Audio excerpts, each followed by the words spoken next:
Erev Tov, everyone. Welcome to this evening's shir, which is on Parshat Naso, the second parsha in Sefer Bamidbar.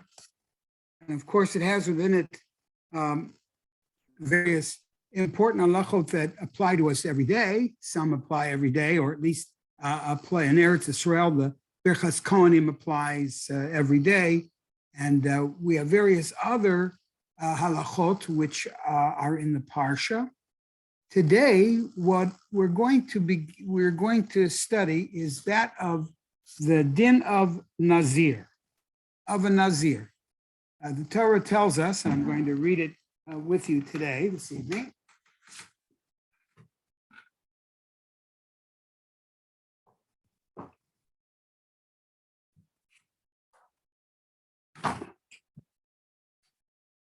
Parsha begins as follows. In Perek Vav, from the very beginning, we find the halachot of the Nazir. Now, the Nazir is probably one of the most enigmatic of all of the mitzvot that we find in the Torah. And one of the reasons it's enigmatic is we seem to be getting mixed messages. On the one hand, the Nazir seems to be lauded, we'll see in the Gemara. On the other hand, we see that the Nazir has to bring a chatat at the end. If he has to bring a korban chatat, it seems evident that he must have been doing something wrong, and that something which is wrong would be actually literally in the Nazirut itself, the act of being the person who is the ascetic. So therefore, we find that there are various different views and various different Gemaras and statements concerning the Nazir, and that's what we're going to explore today. So let's turn to Perek Vav, the 6th chapter, which is the chapter on Nazirut. Let's take note, first of all, that this parsha, which is Perek Vav, actually follows perhaps even more enigmatic parsha, and that is that of the Sota, the woman who has been warned by her husband not to be closeted up with another person, and yet she goes ahead and does it. And the Torah has an entire prescribed formula for determining whether, in fact, she has violated her marital responsibilities, and or whether, in fact, he was overly zealous and jealous. So that particular mitzvah is followed by the mitzvah of Nazir, and that's what we're going to look at now. The Torah says, "Vayedaber Hashem el Moshe lemor, daber el bnei Yisrael va'amarta alehem." Speak to the Jewish people and say to them, "Miyayin v'sheichar yazir." He must separate himself from intoxicants, chometz yayin v'chometz sheichar lo yishteh. Anything which might indeed lead him to intoxication, he should not drink. V'chol mishrat anavim lo yishteh, and even the dregs of the grapes he should not drink. V'anavim lachim v'veishim lo yochal. He shouldn't eat anything that has to do with the grapes, which could ultimately lead to his becoming a person who is drunk. Kol yemei nizro mikol asher ye'aseh migefen hayayin. He has to stay away from all aspects of grape derivatives, not necessarily grapes themselves, but mechartzanim va'adzog lo yochel. He may not eat any aspect or anything that comes from grapes. Kol yemei neder nizro, all of the days of his abstinence. Tar lo yavor al rosho. He may not shave at all or cut his hair. Ad melot hayamim asher yazir laHashem, until those very days that are concluded. Asher yazir laHashem kadosh yeh. Those days which he shall separate himself laHashem, meaning to say it is something which is done for the purpose of serving Hashem, kadosh yeh. He shall be considered Adam Kadosh. Okay, Gadel Pera Sa'arosho.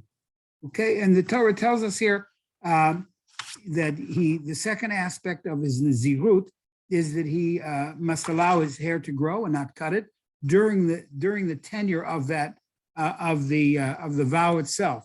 And Chazal, we have an entire Gemara called Gemara Nazir, which deals with various types of Nazirim. The most famous Nazir, of course, was Shmuel, who from his Nazirut actually was enacted prenatally, even while his mother was bearing him. The third aspect of the Nazir is Kol Yemei Haziro LaHashem. Throughout his entire abstinence dedicated to Hashem, Al Nefesh Meit Lo Yavo. He may not touch or come in contact with a mate, La'avi, a dead person, La'avi V'limo, La'achiv La'achoto, to all of them, family members, almost like a Kohen. Lo yitama lahem b'motam, he may not become tameh, ki nazir elokav al rosh. Now the word nazir in general means to be separated, something which is distinguished. Yosef was called Nazir Echav.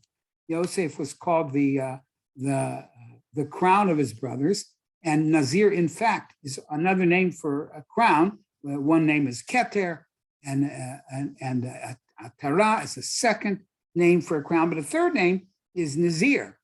Why? Because when the king wears his crown, that distinguishes him from everybody else. That's the word Nazir. The Shoresh Zion Reish means to be separated. You find it in many words, whether it's the word Nazir, as in whether it's in the word Nazir as in a person who abstains from things, or whether it is it has to do with the word zar, or zera. Zera means that it's the seed that falls from the growing plant. A zar is a person who comes from another country or some other location. And so all of that needs to be separate or distance. And then the Torah tells us finally, Pasuk Chet, Kol Yemei Nizro Kadosh Hu Lashem. Throughout his Nazirut, throughout this period, he is called Kodesh Lashem. It does indeed seem here that the Torah looks very, very kindly and sympathetically upon a person who is a Nazir. And then, of course, when his Nazirut ends, or if he becomes Tameh, there's various prescribed rituals which he has to go through, including a korban, and as we say, a korban chatat. And if there's a korban chatat at the end of his Nazirut, so that must mean that maybe he did do something wrong. So we find here a rather protracted description of what a Nazir is and how he becomes a Nazir. He becomes a Nazir in most cases by proclaiming his Nazirut. So let us now see if we can understand, if we can, a bit more about Nazir. Now, the Gemara in Nazir, what are the odds of that being? That there be a Gemara Nazir that talks about a Nazir, but it of course, it really focuses on, in a lengthy fashion, on the person being a Nazir, and actually it's about 60 or 65 blot of Gemara, and that of course covers the many psukim that are dedicated to the Nazirut. Now we're going to see a Gemara on Daf Daled Amud Beit of Nazir, in which we find a remarkable story. It begins, Omar Rabbi Shimon HaTzadik. Omar Shimon HaTzadik. Shimon HaTzadik made the following statement: Mi yamai lo achalti asham nazir tamei. In other words, I never partook as a Kohen. It's the meat is kadosh, and Kohanim are supposed to eat this meat in the azara. But he said, I never partook of it. I would never do it. The asham of a nazir. Why? We'll find out in a second. Chutz me adam echad. Only one nazir who brought an asham nazir, one of the five ashamim that are mentioned in the Torah that we bring, actually 6, but there was one such nazir. Sheba Ilai min hadarom. He came to me from the south. In other words, I didn't know him. Yefei einayim. His eyes were beautiful. The tov ro'i, and he really was a very handsome man. Ukfutzotav sedurot lo taltalim, and his hair was long and actually really quite beautiful. And I saw that he was a nazir. Amarti lo, I said to him, Bini, ma ra'ita l'shachet se'ar na'ezeh. In the end, you're going to have to cut this off, all of this hair off, and it'll be the opposite of handsomeness and beauty. So whatever possessed you to become a nazir? Amar li, so this nazir said to me, I was a shepherd. V'halachti lish'ov mayim min hamayan, and I once went to draw some water from a spring. V'nistakalti babuah sheli, and I got a good look at me, almost like a natural mirror. And I saw my image in the water. Upachazi 3 alai. And I was taken by the handsomeness and the form that I had. And what happened? The Yetzer Hara bikesh l'tordeini min ha'olam. The Yetzer Hara sought to actually have me lose my place in this world, right? She'letordeni min ha'olam. Amarti lo, I said to the Yetzer Hara and to the image that I was looking at, Reika, meaningless being. And then in this case, I said to my image that I saw in the water, why are you so prideful?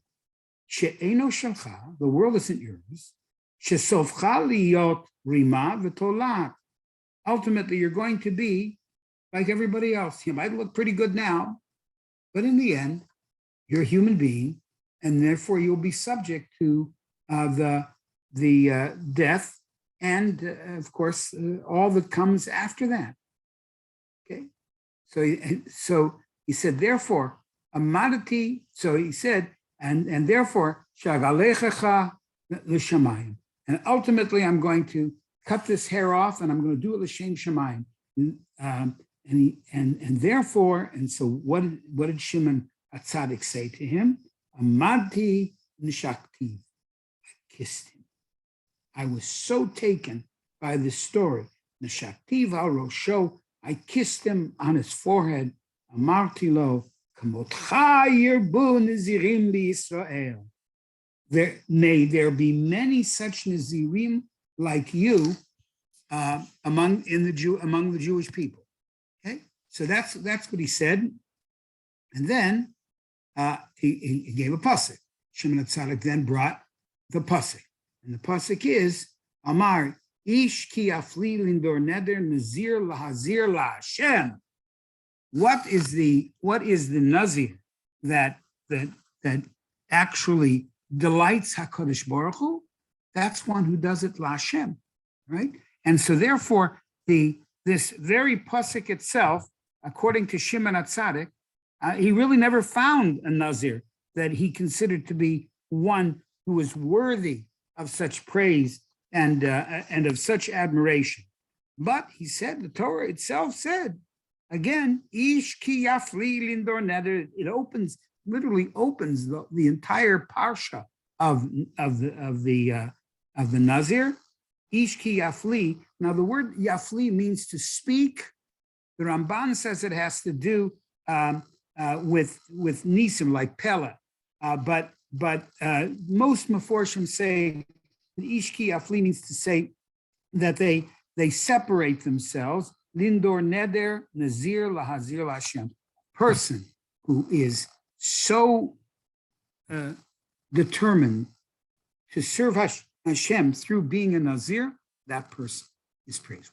So we see that it is not impossible for a Nazir to be to reach a very high level of Kedusha. But, of course, part of the problem is that not everybody shares that view, and not everybody can actually attain that high level. And so we're going to now take a look at the Gemara Tanit. The Gemara in Tanit talks about, number one, of course, as it sounds, exactly as it sounds, it talks about various forms of Tanit, of Tzom, of fasting, and both on an individual level and on a communal level. The Gemara in Tanit and Daf Yud Aleph makes the following statement: Amar Shmuel, Kol Yoshev b'Tanit nikra choteh. Whoever sits, so to speak, in Tanit nikra choteh, he is called a sinner. Okay. Now, by the way, we've mentioned in the past, and I think many of you may know this, that a chet is the type of a sin, or chet has to come about from what we would call shkaga, an unintentional sin. You might, not only that, it could be you intended to do something very, very good, but it wasn't so good. So the idea of being a choteh, of missing the mark, that's really what the word choteh means. A person, it doesn't mean fasting once, obviously, then we'd all be sinners. But it means to say a person who on his own or on her own decides they're going to spend many days fasting. Sovar ki haitana, he held, Shmuel, who was an Amora, held like the following Tanya, Rebbe Lazar Akap. Now, Rebbe Lazar Akapor was a very famous Tana whom we're going to be talking about soon in another location. And he said the following: Ma Talmud Lomar v'chiper alav me'asher chata ala nefesh, that the Nazir brings a korban at the end of his being a Nazir. He brings a korban ala asher chata ala nefesh. All right, for actually misusing and his soul, whether it is his physical soul or whether it's his spiritual soul, his neshama. And the Gemara says, nefesh chata. The Gemara says, well, Shmuel, how has he in any way done a disservice to his nefesh or his neshama? Ella, the Gemara says, shetzir atzmo min hayayin, that he actually caused himself deprivation from wine. Okay, so you're not supposed to do that, Shmuel says. So if that's the case, of course, we find this particular Gemara is in direct contradiction, at least in some way, with the Gemara in Nazir that we learned. So he says, "V'halo devarim kal v'chomer." Is it not logical? Ma zeh shelo tzir atzmo ela min hayayin. The very person who has not really deprived himself from anything other than wine. All right, of course, when it comes to not cutting his hair, that's not deprivation, the Gemara seems to feel. And the fact that he has to be careful not to become tameh for a tameh mate, that also the Gemara does not seem to see is deprivation, but rather deprivation comes from people who fast and on a continual basis. When somebody makes up his mind, I'm going to live I'm going to live an ascetic life, not aesthetic, but ascetic, ASCETIC. I'm going to lead a life of deprivation. So Shmuel says, that's not the way. That certainly isn't plan A, right? We will see others who, we'll see whom we paskin like too, or at least according to the Rambam. Rambam's going to talk to us in a moment. Rebbe Lezer Omer, now, however, there's a different view from Shmuel's. Rebbe Lezer Omer, Nikra Kadosh. No, he takes the opposite view.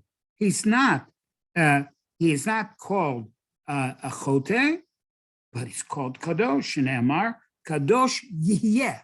Now, I've mentioned a number of times that the term Yihyeh is mentioned more than once regarding Kedusha, the concept of a being verb. All right, well, for example, Kadoshim Hihyu, that you shall be Kadosh. You don't do Kadosh, you are. It becomes, you have to strive to live a life of Kedusha by which you become infused with Kedusha. That's what we're beckoned to do. So he says, the pasuk says about a Nazir, Kadosh Yeh, Gadel Pera Sa'ar Rosho, that the actual, he becomes Kadosh through, among other things, not cutting his hair, which some people say gives undue deference to beauty. We know that, for example, Chazal tell us that Yosef Atzadik, and we call him Yosef Atzadik with very, very good reason. But when he was a young boy, 16, say he's a teenager, 16, 17 years old, so Rashi mentions that he was, if not obsessed with his hair, he spent far too much time as to how he looks. So the idea of growing hair and other aspects in itself is in itself still kadosh. He can still be kadosh, but not, of course, to treat it as a facet of beauty.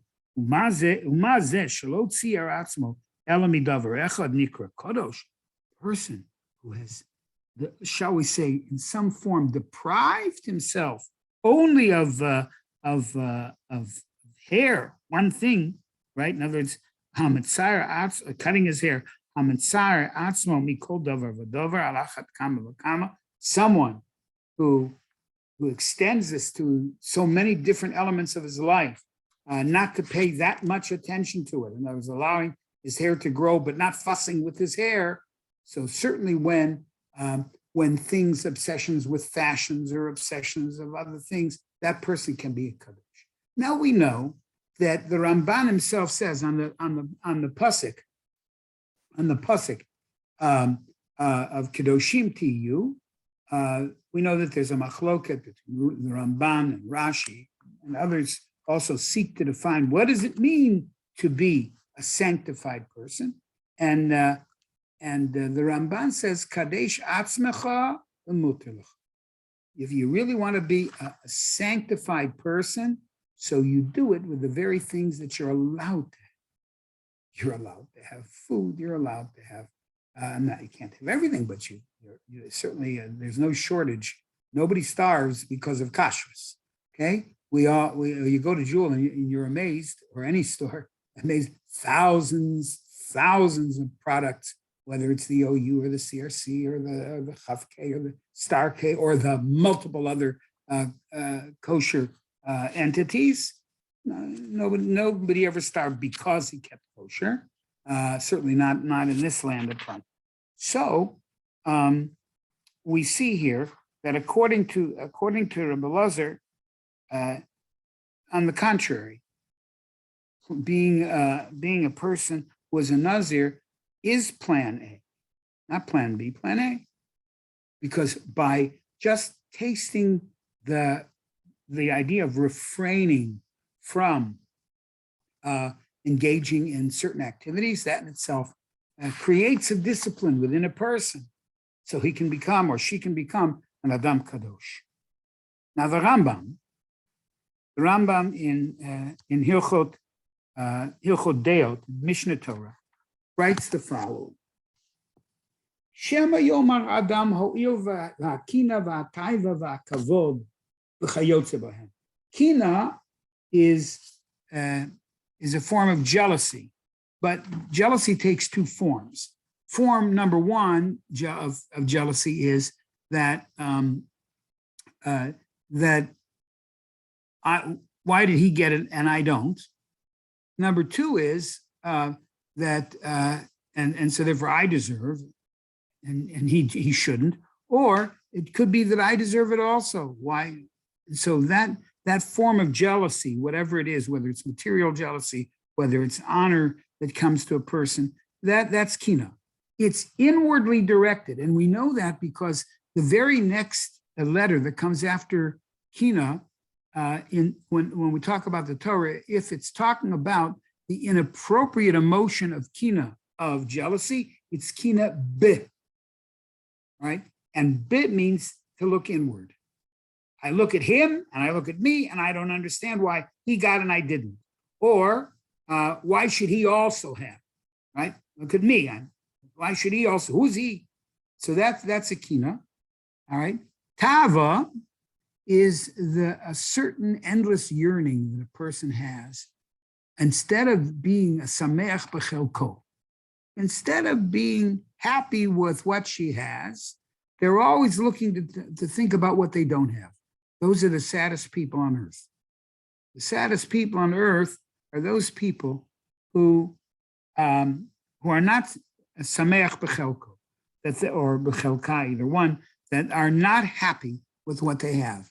And Judaism says that's what we have to be. That, you know, here we who live in America, you know, we know that our way of life is predicated on the pursuit of life, liberty, and pursuit of happiness, and that the government should not be interfering in life or liberty or pursuit of happiness. The problem is that we're always in pursuit but never happy. When you look right now, our country is not a happy country.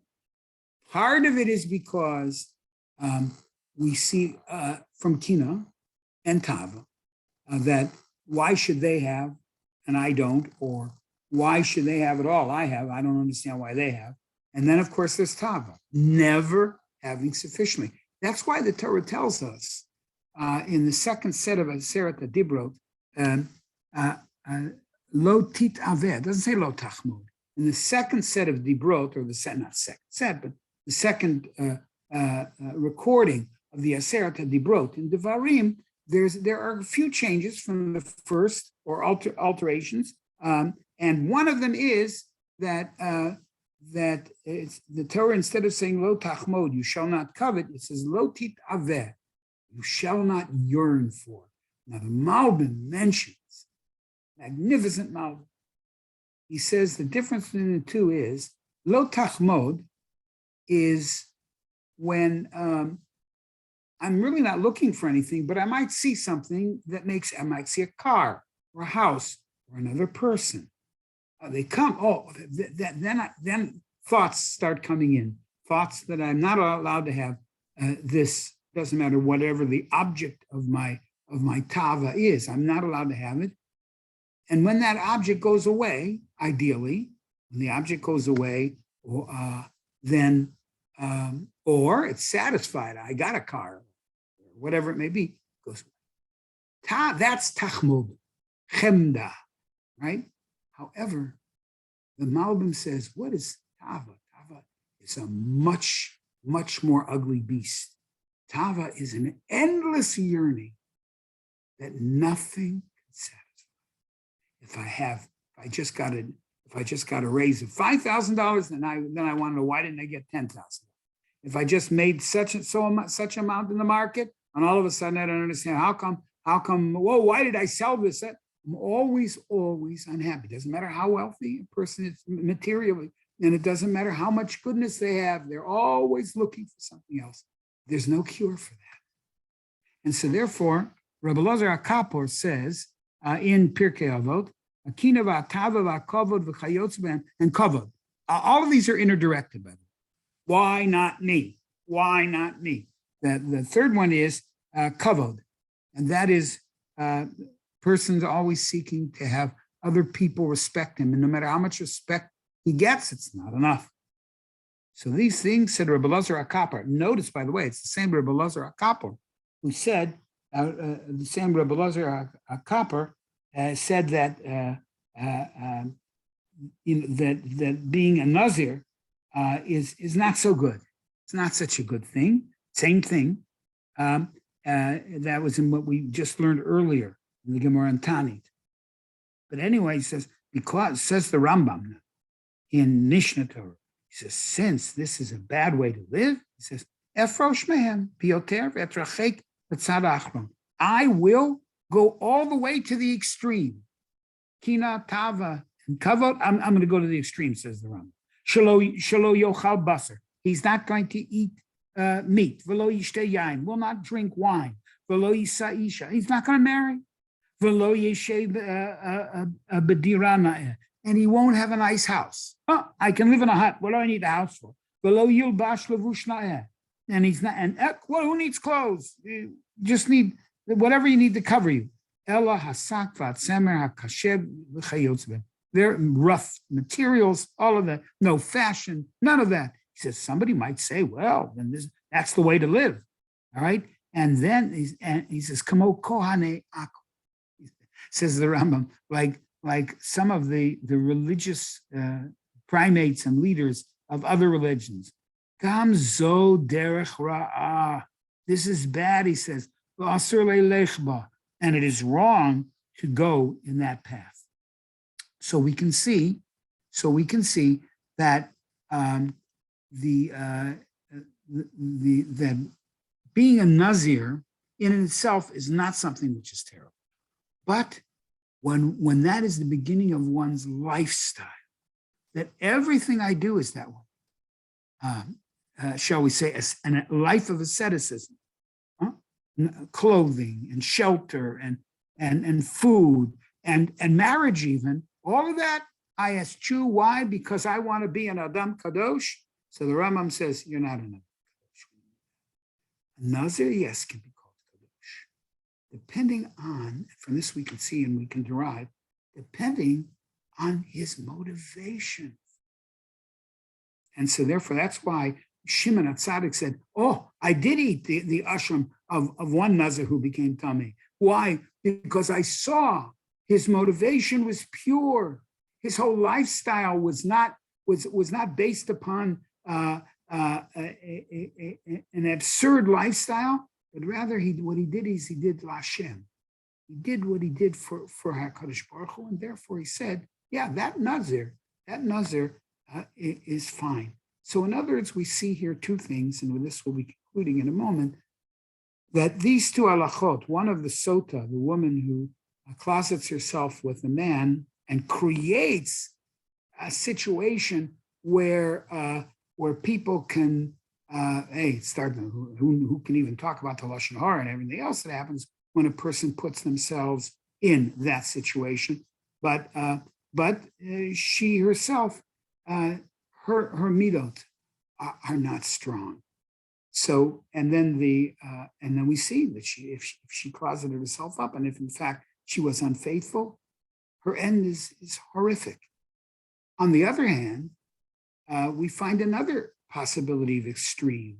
In other words, on the one hand, it is a spouse or a person who is in pursuit of that which they know they shouldn't be involved. A person can then draw the conclusion, oh, I'm not going to involve myself in anything. Another form of extremism.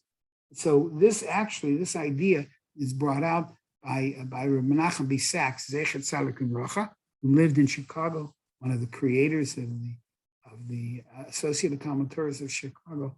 He said, why are these two put together? Remember, events, they're put together because of sequence. But when it comes to halachot, they could be anywhere. Why are they put together? They're put together so that we can learn, we can see what they share, have in common. It says, Menachem B. Sachs, what do they have in common? The halachot of Sota and the halachot of Nazir, extremism. To live a life that is out of balance.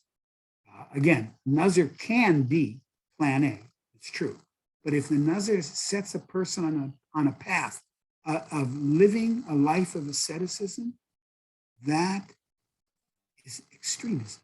And the Torah always, and the Rambam says this himself, the greatest life that we can live is of the Shavir HaZahav, to find that life of balance between good food and no gluttony, balance between nice clothing and fashion clothes, nice homes and those which have to be only there so that others should look at us and say, what a wonderful, whatever it is, home that they have. A home is good, but the extravagance of that, all of these things, that's what we have to avoid.